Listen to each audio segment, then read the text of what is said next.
Welcome to the latest episode of the Edgar Burroughs mini podcast. These short podcasts are meant to supplement the full-length episodes that I do with Scott Stewart and Jess Terrell, in which we generally talk about one of Edgar Burroughs' books in detail. My name is Tim DeForest. I'm the author of several books about what I call pre-digital pop culture, things like the pulp magazines that Burroughs was published in, old-time radio, classic comic books, old B movies, and so on. And I keep a blog about such things at Comics, Old-Time Radio, and other cool stuff. Right now, we are using the mini podcast to do a chapter-by-chapter analysis of the 1912 novel A Princess of Mars. Today, we'll be talking about chapter 9 and 10 together. Please note that I will be including spoilers both for this book and occasionally for later books in the series. I would also recommend that you reread these chapters before listening to the podcast, as I am assuming that you're familiar with the events we are discussing. Now, I want to discuss the events of these chapters out of their chronological order, because I'd like to start with comments about the three rather eloquent speeches we hear. Sola's speech in chapter 9, and the speeches of Dejah Thoris and John Carter in chapter 10. In each case, these speeches add to our understanding of the characters and lead us to believe that they would be able to work together and remain loyal to one another. Sola's condemnation of the Tharks' brutal and broken culture emphasizes her compassion and her longing for a better life. Dejah Thoris's call on the Tharks to set aside their violence against the Red Men and work to help Mars a better place speaks to her courage and her own compassion, as she pleads for an entire planet rather than pleading for her life.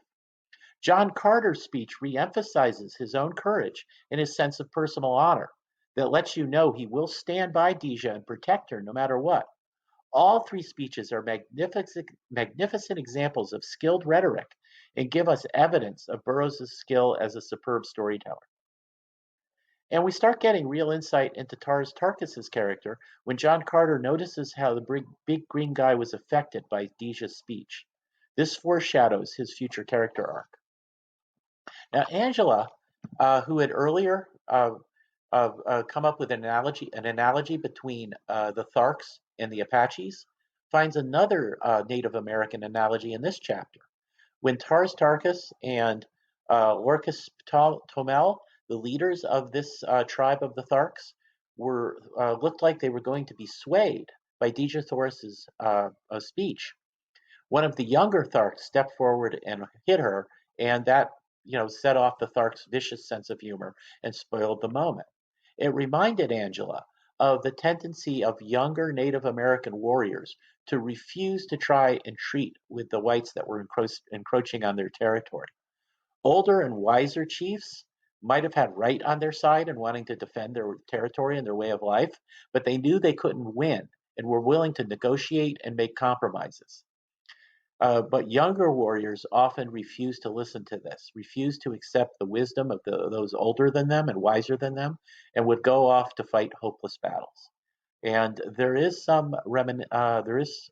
reminder of that in the younger Thark batting aside Dejah Thoris and spoiling any chance of the Thark leaders listening to what she had to say. Now, there's some important world building in chapter 10. Most important is that learning that the humans on Mars, or Barsoom as I should be calling it, have an advanced civilization and are working to maintain the atmosphere and the water on the dying planet. We also learn some more points about Thark culture when John Carter is given the weapons and the accoutrements of the two Tharks he has killed, and is now provisionally a chief of the tribe. That's why he's given relative freedom within the Thark camp. We also learn a key part of the Martian fighting code, that if anyone attacks you, you can't pull out a more powerful weapon, but have to meet him on equal terms. On Barsoom, you simply aren't allowed to bring a gun to a knife fight. John Carter's brief conversation with Dejah Thoris starts to let her know that he's not some sort of renegade, though there will be a bump or two in the relationship yet to come. So chapter 10 ends with John Carter's loyalty and bravery having given him a cadre of loyal friends, Willa and Sola, who just might be able to help him rescue Dejah Thoris. That's it for now. Once again, my name is Tim DeForest. Please visit my blog at Comics, Old Time Radio, and other cool stuff. You'll also be able to find links to my Amazon.com author page there. Thank you for listening. We'll be back with another mini podcast soon. And keep an ear out also for our full length episodes.